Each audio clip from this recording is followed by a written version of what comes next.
All right. Ladies and gentlemen, boys and girls, welcome back to the Newbie Photographer Podcast. I'm your host, Nathan Holritz. Happy Wednesday to those of you who may be live streaming with us. It's good to see you here. I know I feel like an old guy commenting on this, but I look outside and I see blue sky, beautiful weather, and it's just invigorating to me. We live in Tennessee where it's kind of a mixed bag, so it's nice when we've got these days, and it makes the day that much better. And it's going to get even better, actually. Here in just a second, I'm going to introduce our brand new guest for the show today. Before I do, for those of you that may be live streaming or even just watching the live stream after the fact, come be part of the live stream sometime. If you follow us at Noobie, N-O-O-B-I-E podcast on Instagram, you see that there at the bottom right-hand corner of the screen, then you can keep up to date with the upcoming live stream schedule. We usually push out 1 to 2 episodes a week, or do 1 to 2 live streams a week, I should say. And so I'd love to have you come be part of the conversation, interact with our guests, ask questions, comment, join the conversation, and that's certainly one of the benefits of the live stream. And on that note, actually, I want to go ahead and introduce our brand new guest today. Sabrina is here with me. Sabrina is a brand new friend of mine, Sabrina Gebhardt. Thank you so much for making time to come hang out with me, Sabrina. Fellow educator, podcaster. You have quite the resume. It's a relatively long list, it seems. Yeah, I like to do all the things. That is a lifelong struggle I've had. Well, yeah, there are so many opportunities these days. And it's an interesting, somebody was just asking me the other day, I think even during a podcast where I was being interviewed, they said, how has the industry changed since you've gotten into it? And I've been in it for 20 years or so now. And I would say that the biggest change that I've seen has been that technology has enabled us to be able to do a lot more. And that's a very kind of general statement. It's a lot easier to start a business. It's easier to run a business, but it also means there's a lot more opportunity. So at some point we have to be like, okay, I need to draw a line. I can only do so much, but it's so fun to have our hands on a variety of things. And you certainly do. Maybe on that note, you can just kind of briefly introduce yourself to our listeners, if you will, so they have an idea of where you're coming from before we get into the conversation today. Yeah, I'd love to. So again, my name is Sabrina Gebhardt. I am a lifestyle, family, and newborn photographer. I live in Fort Worth, Texas. I've been in business almost 12 years. And for the past half of that, so about 6, I've been in education. Since the joy of 2020 and really pushing into the online space, just like everybody else, I kind of dove really deeply into education. So I have a course and a mastermind, and I have a relatively new podcast. I've got a membership group. I love to teach and share. And what I'm most passionate about teaching is sustainability in business and setting yourself up for long-term success. Yeah, it's such a loaded topic. In fact, and I think it's so important. I'm glad that we're having this conversation today. First of all, it's especially important for new photographers, right? They're getting into the business and they're excited and passionate and just wanting to get out and do all the things, kind of like we were talking about. The big caveat is it's easy to get sucked in and then transition into this, which unfortunately is kind of a, shall I say, stereotypical or just a tendency that photographers have, which is to go into reactive mode, where it's just like any and everything, emails, text messages, a conference, I need to go buy this Photoshop action or a Lightroom preset, and oh, there's new gear, I should go get that. And we're just kind of reacting to everything happening versus being way more intentional in designing the life, the business, and to our conversation today, the schedule that we actually want for ourselves. So I'm glad that there's one more person joining this wonderful team talking about this particular topic because it needs to happen way more than it already does. And I know I'm kind of beginning to give away our topic today, but this is a series that we've been doing for a while, Sabrina, called I Wish I Knew. And this podcast is obviously relatively new, but it's been the primary focus. I've had many photographers on already who have experience as a photography business owner. And the question that I'm asking them is, what is the one big idea, the one thing that they wish they knew when they got started in business, so that maybe we can help some of the newer photographers avoid the pitfalls. And so maybe you can kind of set us up for that conversation and we'll dig in after. Yeah, exactly. So we today are talking about I am in control of my schedule. I am the designer of my day. And just like you were saying a minute ago, how it's really easy as a new photographer to be in reactive mode and kind of chasing after everything. When you say that, I get the visual of walking a dog on a leash that has like taken off running after a squirrel and you're getting like dragged. Okay. Like That's a Great what it Dane feels though, like. right? Yes, exactly. Yeah. And you You are can't just control it. holding on for dear life and Yeah. your business is just dragging you along versus taking control and having intention and control of what you're doing. And that's what our schedule can feel like. Yeah, that haphazard existence as photographers, by the way, which I've been guilty of as well. It is easy because we have so many different balls to juggle, so many different elements to keep up with running a photography business. It can be a little bit staggering, especially if you're coming from the corporate world where all you have to do is just show up to a job, work your hours, and go home. There's always something to kind of keep up with as a business owner, and it can be overwhelming. And again, it's easy to get sucked in. So, where was there kind of a turning point for you as a photography business owner, where you were like, you know what, I'm at the mercy of my business essentially, and my clients and whatever it is they want me to do, and whatever the industry is telling me I should do, I need to make a change. I need to take some control back. Yeah. So for the first few years of my business, I was definitely in that position of reactive, right? And trying to do everything and fit in all the pieces in all of these quote unquote holes in my schedule and in my day. And honestly, most of that was imposter syndrome and a lack of boundaries, right? I had no intention in my schedule. I was saying yes to way too many things. I felt like I had to say yes and do all the things because quote unquote being successful meant having tons of clients and a mile-long editing queue, right? Like I felt like that's what I had to have to be a successful photographer with air quotes. That just sounds stressful to me. A right. mile-long editing And queue, yeah. I mean, everybody else had one, so I had to have one too to feel like I was legit, right? Right. And I found myself constantly saying, when I have a free afternoon, I'll meet my friend for lunch. When I have a free morning, I'll go take that yoga class. When I have a free weekend, I'll have a date night with my husband. And those wins, quote unquote, never came because I was not intentionally planning my schedule. And the thing that happened was, on paper, I was balancing really well. Like on paper, I had somebody, helping me with my inbox. I had an assistant. I had a CRM. Like on paper, everything was balancing okay. I didn't have any of that free time, but I wasn't drowning per se. And then I hit a breaking point when some extra life things happened, all kind of back to back to back. And that was the tipping point. That is what pushed me over into realizing I actually don't have control here. This was all an illusion. Yeah, it's funny. As you're describing that, I'm thinking there is an interesting line, which is chaos, but not enough chaos to kind of push us over the edge. And of course, the last thing that we want to do is face an unexpected tragedy or difficulty or challenge that then takes responsibility for pushing us over that proverbial edge. But man, it's tough when we hit that point. And of course, that really is the intention here in this conversation, is to help new photographers avoid that proactively. And so that's a great segue actually to kind of the practical application here. I'm curious if you'd just be willing, you mentioned to me before we got started, you've got kind of 4 big ideas here related to this notion of taking control of our schedules as photography business owners that will help relieve the stress, enable photographers to not only take control, but ultimately to have more freedom, more flexibility in our lives, which is really one of the major benefits of being a business owner. So I'm going to take some notes. I'd love for you to walk us through that, if you will. Yeah, absolutely.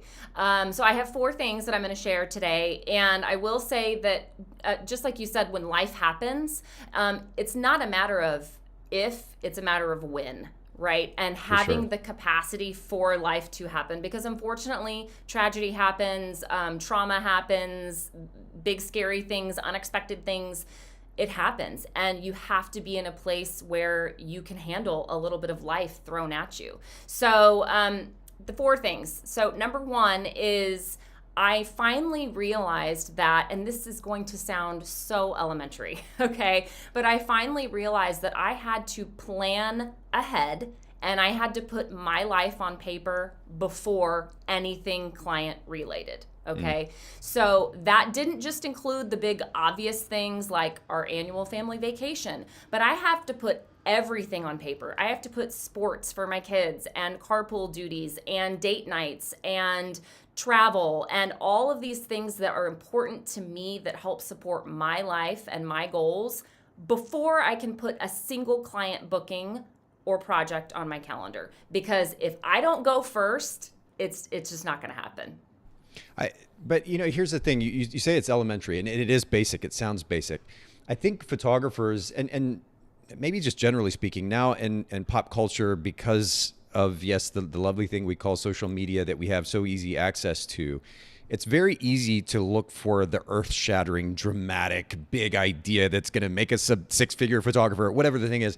But the reality that I'm reminded of now, after having been in the industry for so long and continuing to work on building businesses, is that really it's the so-called elementary ideas applied consistently that bring the best results. I'm sure there's always an exception here and there, but 80% of the time, we'll call it, it's doing the basics consistently. And this idea of planning ahead, I as you were talking, I was taking notes, and I wrote in parentheses the word intention. It represents intention. It's very easy to be in a reactive mode as a business owner.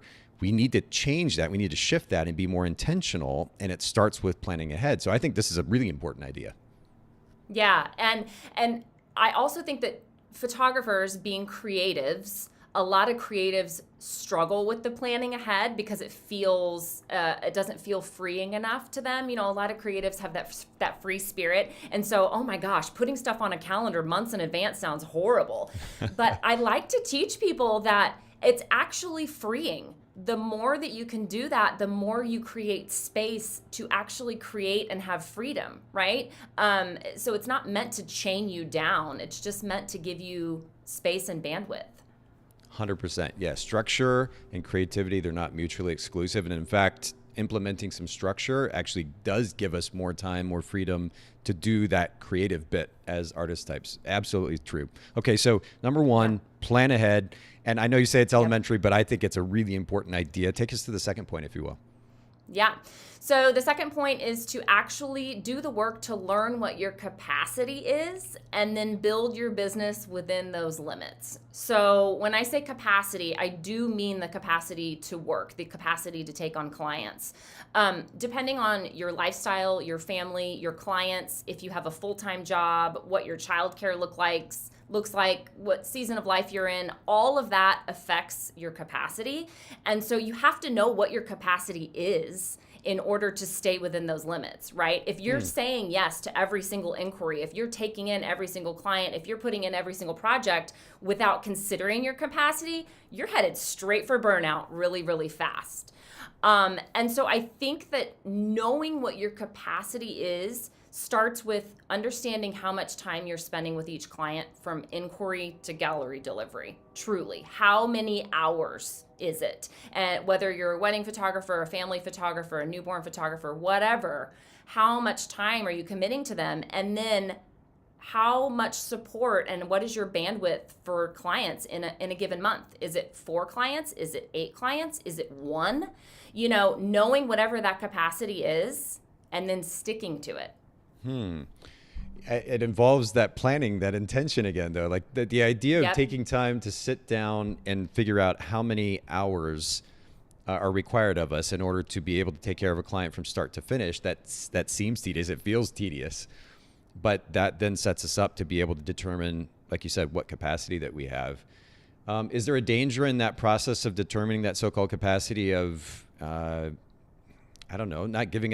giving ourselves enough of a challenge, or is it really, it's at the flip side? Do we have a tendency of trying to take on more than we can actually handle? So I think that depends on personality type, right? There are some people who want to say yes to all the things and commit to more than others.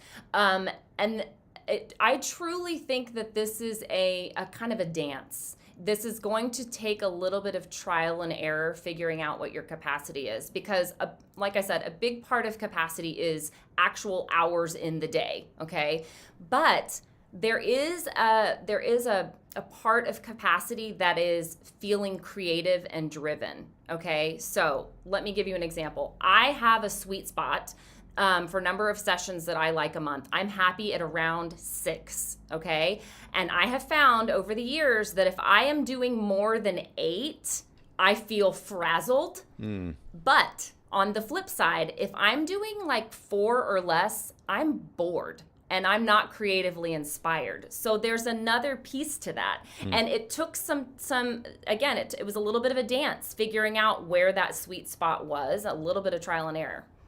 But just even taking the time, the idea of taking the time to slow down for a split second, take a step back and just consider what works and what doesn't, even that is not necessarily the norm. I've been in the industry long enough to either interact with photographers in person or just watch a Facebook feed and read what people are talking about. And the tendency to exist in that very frantic space it's not uncommon, shall we say. And so Right. the idea that we do take a step back, that we are more intentional, we realize what works, what doesn't, as basic as that might sound, that really does help us create a business that is way more sustainable and also enable us to have a bit more of that freedom and that flexibility. So that's good. Okay, so number 1, plan ahead. Number 2, learn to function. The way that I worded it is I'm taking notes here is learn to function within my limits or within your limits. And of course, we have to take the time to understand what those limits are. What's number 3? Number 3 is putting boundaries in place to support whatever your capacity is. So you have spent the time to figure out what your capacity is, and now you need to put boundaries in place that will help support that. So I like to call this setting your future self up for success, right?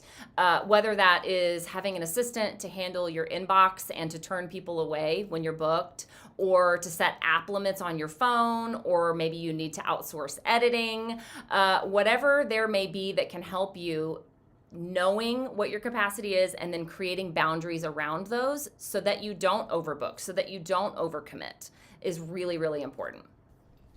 And again, here, I think it just takes a lot of intention because I don't think people are used to thinking in this way. It's kind of mind-blowing to me, honestly, in many cases, and I've been part of photographic groups, even with family and friends. It's interesting how people are not willing in some cases to commit to something on their calendar because they're so used to just kind of functioning, I'm going with the flow.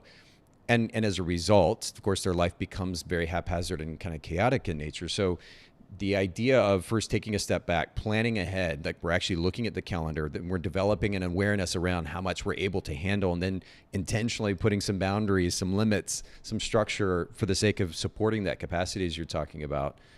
It sounds really good. Practically speaking, like tangibly, what does that look like for you? Are you going into your calendar and literally creating time blocks, or what does it look like? Yeah, so I have different things. I do have an assistant, and she helps keep me reined in as far as my client bookings, which is really, really helpful. But I have a really old school thing that I do that helps me. And this is just to say that, like, I love a CRM. I love automations. I love all of the actual tools that you can use. But sometimes something super old school works. And I literally have, like, bright colored markers. Yeah. And for anybody who's listening like to the episode, she's got an orange highlighter there. Yes, and I literally, when I hit a week in my calendar, I'm a paper planner person, I'm old school. When I hit a week in my calendar that is booked at capacity, I put a huge line across the page. Okay, what does this do? Nathan, when I get a new inquiry, I flip until I see a page that does not have the huge marker line on it. Okay. It is an old school, it's like a stop sign to me. Yeah. It is an old school thing, but for me, it is a trigger. And when I see that, I know, don't go fiddling through my days and trying to find a hole. That whole week is booked. I've got to flip into my calendar until I find a clear week to offer a client a session. And something as small as that has made a huge difference because it is a reminder to my future self. My future self sees that and goes, oh, stop sign. I'm at capacity. What is it about the orange marker, by the way? I have to ask. Red would be the typical stop sign. Is there some significance to orange? No, I don't really use orange for anything. because I don't really like that color. And so I see it and I'm like, wow, there's the orange. Get away. Yeah. Okay. Yeah. Speaking of color, I have to give you a shout out for that wall in back of you is stunning. I need a cooler background for my podcast hosting. I'm very envious. Did you paint that yourself? No, that is Anthropologie wallpaper. So Well, I may have to go shopping. Yeah, that's really, really cool. Okay, so thanks. I know I went a little tangent there, but number one, plan ahead. Number two, learn to function within our limits or within our capacity. Number three, put boundaries in place to support that capacity. And then what's number four? Number 4 is one of my favorite topics, and I love teaching on this because basically no one does it. So it's like always a new thing for people to hear. But that is building in white space into your calendar. Here's how I define white space. It is literally white, dead space in your calendar. And when I talk to female creatives, we like to talk about, the self-care and the spa time and the getting a mani-pedi and all of these wonderful things that are great for the soul, okay? But I don't want you to put anything in this space. I want you to block off a couple of hours every single week where there's absolutely nothing. And then when you get to that time block on your calendar, literally asking yourself, what do I need? Sometimes it's I need a nap. Sometimes it's I need a walk. Sometimes it's I want to work on this creative project. Sometimes it's I want to read this book. I want to finish this show. I want to go meet a friend for coffee real quick. Don't make any appointments to fill that time, but just give yourself the time. And that is where you are serving yourself. You're not taking care of your kids. You're not doing house chores. You're not finishing client projects. You're not editing. You're literally just allowing your nervous system to breathe.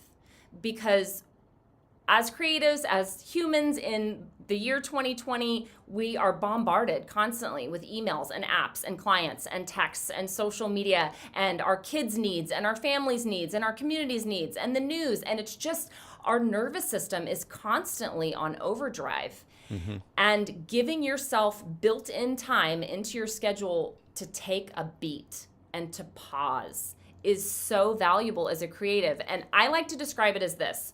We are a bucket of water. As humans, we're a bucket of water, and we always have something in there because all of the things in our life are happening in our business.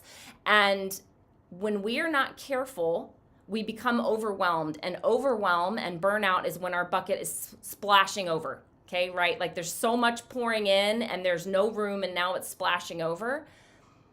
Giving yourself that white space on a regular basis allows the level to come down so that, just like I said in the beginning, it allows life to happen. It allows there to be space and capacity for when things happen, we don't become overwhelmed and burned out so easily. Yeah, man, we need it. I struggle with this conversation, if I'm honest with you, Sabrina, because it's on one end, like as a culture, we've shifted pretty extremely in this direction in this direction in the conversation about self-care. And I don't know, like I'm wondering if we're becoming too soft in some ways. And then the flip side of that conversation is we do need to take the break, especially as creatives, in order to come up with ideas. If we're just constantly inundated with work, we're allowing ourselves to be inundated with work and, like you said, constant stimuli from one direction or another, then the ability to be able to create it certainly becomes much more difficult.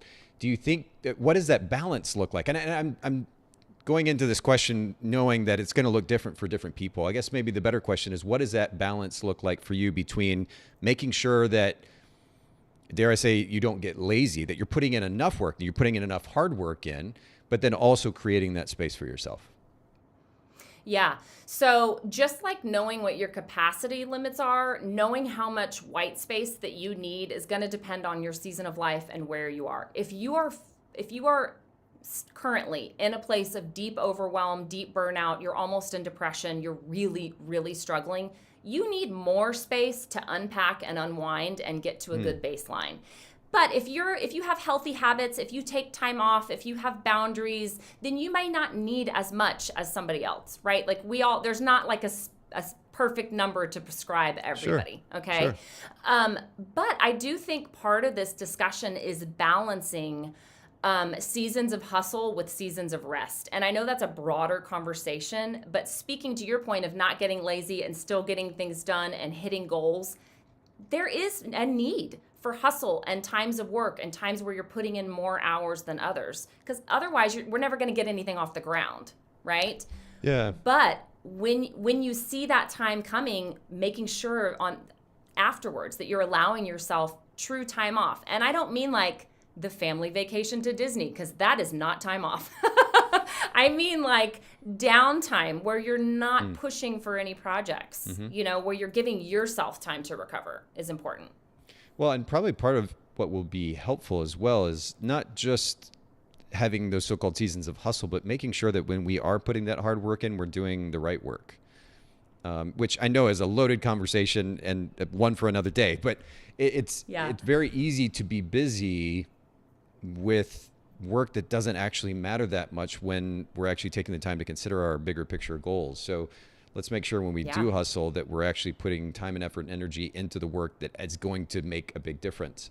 And what I've found, I know in the wedding photography world, and this is probably relatively applicable to the portrait photography world as well, but as hard as you see, or actually the way that I would frame it is as many hours as photographers are putting into a work week, I think they're probably spending, in many cases, even double the amount of time that they need to in order to run their business, because they're not putting time, number one, into the right things, but two, working efficiently. And so, they can say they worked 40, 60 hours this week, but when they're only shooting 20, 25 weddings a year, that doesn't make a lot of sense to me. It doesn't add up. And I shot weddings for about 10 years, so I have the perspective. I also did portrait sessions from time to time.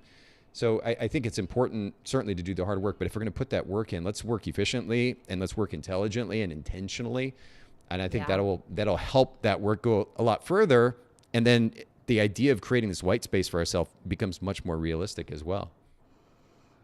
Yeah. And I mean, when you start to talk about planning your schedule, that is something that we're talking about truly on like a weekly or monthly basis. But if you pull back on that, it really does, just like you said, it starts with your goals and your intentions for the year, and then the quarter, and then the month, and then the week, and really being willing to drill down and knowing what your priorities are, what your goals are, what your vision is, what your boundaries are. And all of that is under the umbrella of having intention and not just flying by the seat of your pants. Yep. This is good. It would be very easy for me to just like continue this for another hour, because there's so much to get into here. I know that we're just kind of barely scratching the surface, but I know that you are in a space now where you're able to not only run your own photography business, but also help other photographers, especially as it relates to this particular topic. So will you just share briefly what it is that you're offering to photographers if they want to learn more, if they want more help than what we can give them during a 20-minute episode? Yeah. I have lots of different ways that you can work with me depending on where you are and what your needs are. I have a $22 a month membership that is really great. It is a Facebook membership, and we just do 3 pieces of education a month. So you're not drinking from a fire hose, and it really is an awesome community. I have a course that's actually in beta that starts next week. It is called The Aligned Photographer. It is about creating a business that is aligned with your heart and your vision and your life. And then I have a high-level mastermind that is, the doors are closing very soon, but it's a 4-month program, and we do a retreat as well. That's called Root to Rise. All of that, Nathan, I'm so sorry to tell you, is all for women, so you're not invited. Shoot. Okay. Well, at least tell our listeners how they can, our female listeners, how they can learn more about this. They just go straight to your website? Yep, everything's on my website, sabrinagebhardt.com. I spend a lot of time on Instagram at Sabrina Gebhardt Photography. I am an open book. I love to respond to DMs and to have conversations. And I also have a brand new baby podcast. I'm just now recording episode like 25, 26. So those are kind of half interviews, half solo episodes, but it's all teaching on the same stuff that I'm really passionate about, business sustainability. That's good. And we need it. Seriously. I mean, it's good that we've begun spending more time in our industry. As I'm going to conferences, I hear more of the conversation around this particular topic, but it needs to happen a lot more than it does. Because I think it's easy a lot of times to hear what we might frame as, oh, that's a good idea. That sounds really nice. But the actual doing still needs to happen. So for everybody listening in, please make sure that you reference the show notes for today. We'll have those at newbiepodcast.com. take advantage of these ideas, go and apply them to your life. And if you have follow-up questions, don't be shy. Reach out to Sabrina. She can give you a helping hand. Female photographers, sorry guys. DM me if you need some help. But Sabrina, I really do appreciate you making time to come on the show today to share this really important information with our listeners. And thanks everybody for listening in as well. Thanks for having me, Nathan. I really